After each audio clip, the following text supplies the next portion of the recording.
Bonjour. Dans cette séquence, nous allons formuler en langage algébrique les requêtes de la question 1. Pour rappel, dans la question 1, on a répondu aux questions manuellement. Maintenant, on va les exprimer mathématiquement.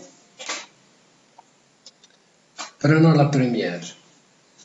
Donnez le titre des films sortis avant 1990.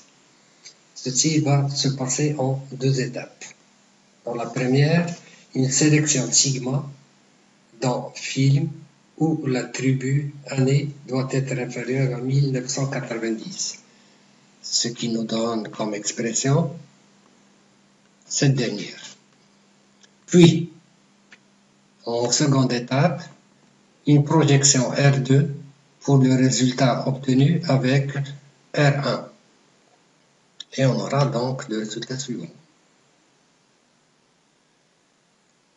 qui est le résultat final. Pour la question B, donnez le titre des films produits par le studio Warner. Là aussi, ça va se passer en deux étapes. Dans la première, une sélection d'un film avec l'attribut non studio égal à Warner. Ça nous donne la relation R1. Puis, une projection R2 pour le résultat obtenu avec R1 sur titre. Pour la question C, là aussi cela va se passer en deux étapes. Dans la première R1, c'est une sélection d'un acteur avec l'attribut ID égal à 201. Puis, une projection sur cette relation R1 avec l'attribut non. Et ça nous donne la formule suivante.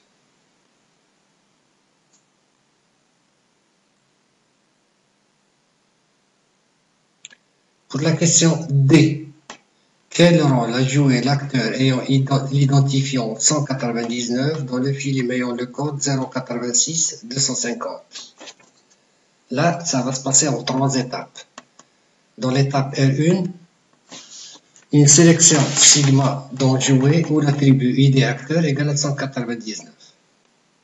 Ça nous donne comme résultat R1. Puis une deuxième sélection sur le résultat R1 avec code film égal à 086 250. Ça nous donne R2. De là, une projection R3 pour le résultat obtenu avec R2 sur rôle.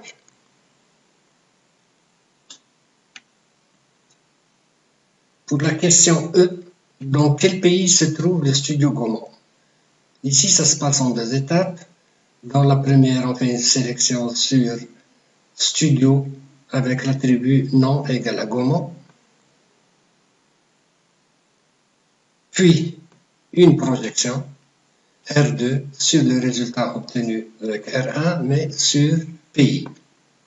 Et on a le résultat final, R2 égale à pi, pays de R1. Pour la question F, donnez le code de tous les films de genre drame.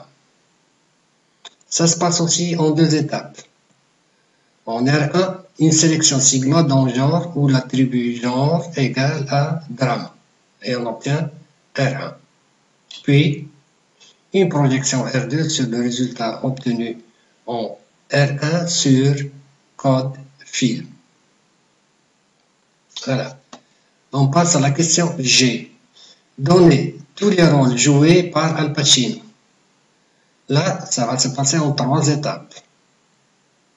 Dans la première, on fait une jointure entre acteur et jouet avec le même identifiant, ID et acteur.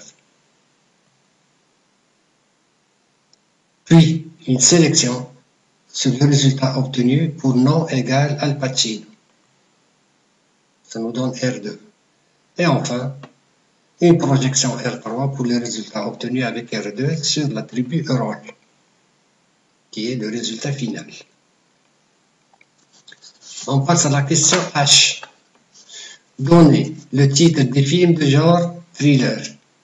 Là aussi, cela se passe en 3 étapes. D'abord, une jointure entre film et genre avec le même identifiant code égal à code film. Et ça nous donne R1. Ensuite, une sélection sur le résultat obtenu pour l'attribut genre égal à thriller. Et ça nous donne R2.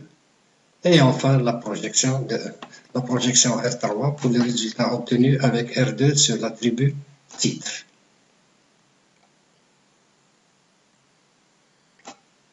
Concernant la question I, cela se passe en 4 étapes. Donner le titre des films de genre drama sortis après 1990. En premier lieu, on a une jointure entre film et genre avec le même identifiant, code égal à code film. Puis, une sélection sur le résultat obtenu pour genre égal drama et sur R1. Et on obtient R2.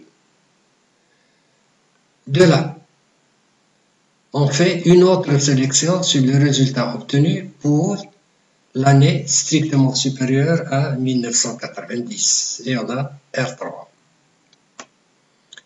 De R3 découle R4 qui est une projection sur le résultat obtenu en R3 sur l'attribut titre et le résultat final nous donne R4 égale à pi titre R3. La question J s'intitule Donner le code et le titre des films dans lesquels a joué Robert De Niro. On fait une jointure entre acteur et jouet avec le même identifiant ID égale à ID acteur. Et on obtient R1. On fait une autre jointure sur le résultat obtenu en R1 et film pour code film égale code. Et on obtient R2. Une sélection R3 sur le résultat obtenu pour R2 avec nom égale Robert De Niro. Ça nous donne R3. Et puis on fait une projection R4 pour le résultat obtenu avec R3 sur les attributs code et titre qui nous donne le résultat final R4. Voilà pour la question J. On passe à la question K. Donner le titre des films français dans lesquels a joué Nathalie Portman. Là, c'est un peu fastidieux, cela se passe en 6 étapes. 3 projections, 2 sélections, 3 jointures, 2 sélections et une projection. La première jointure concerne acteur et jouet avec le même identifiant ID égale ID acteur, qui nous donne R1. La deuxième jointure, c'est entre le résultat de R1 et film, pour code film égale code. Ça nous donne R2. La troisième jointure, R3, c'est sur le résultat obtenu en R2 et film, pour code film égale code.